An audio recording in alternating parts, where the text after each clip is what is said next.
Bagaimana dengan aturan pembacaan surat-surat setelah surah Al-Fatihah di setiap rakaat pada sholat-sholat kita?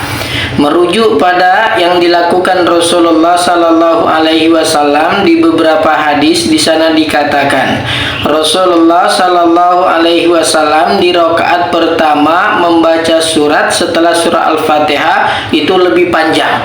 Kemudian di rakaat kedua beliau lebih pendek, dan banyak dari kalangan sahabat berpendapat Rasulullah memanjangkan surat setelah surah Al-Fatihah di rakaat pertama itu dikarenakan untuk menunggu para sahabat-sahabat yang ada agar mereka semua mendapatkan sholat secara berjamaah, terkhusus mendapatkan di rakaat yang pertama. Kemudian bagaimana dengan di rakaat yang ketiga dan keempat? Apakah yang kita baca hanya Al-Fatihah saja atau juga dengan surat?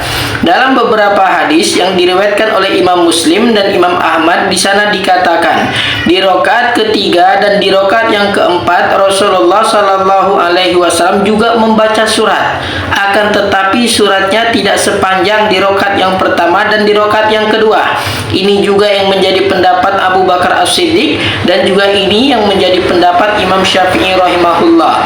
Jadi di rakaat ketiga dari sholat duhur asar, di rakaat keempat dari duhur asar, begitu juga dengan sholat isya'nya yang imam membaca sir Al-Fatihah dan surat-suratnya itu Rasulullah juga membaca surat setelah surah Al-Fatihah.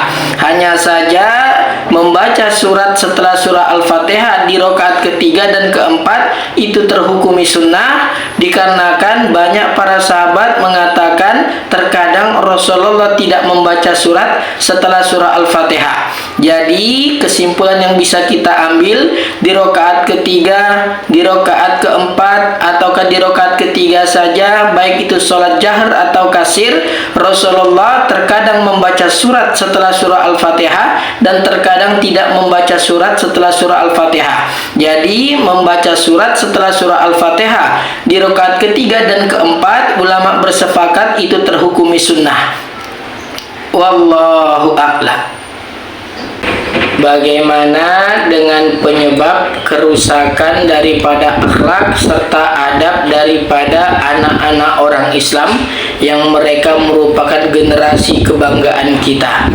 Imam Ibnu Qayyim rahimahullah, beliau berkata, kebanyakan kerusakan daripada anak-anak dikarenakan orang tua mereka.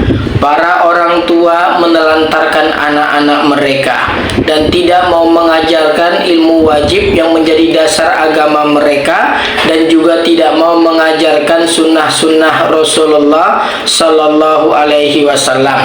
Ini terdapat di dalam kitab Tuhfatul Maudud. Maka kita selaku orang tua jangan hanya fokus pemberian kepada anak hanya berupa makanan, minuman, ataukah pakaian.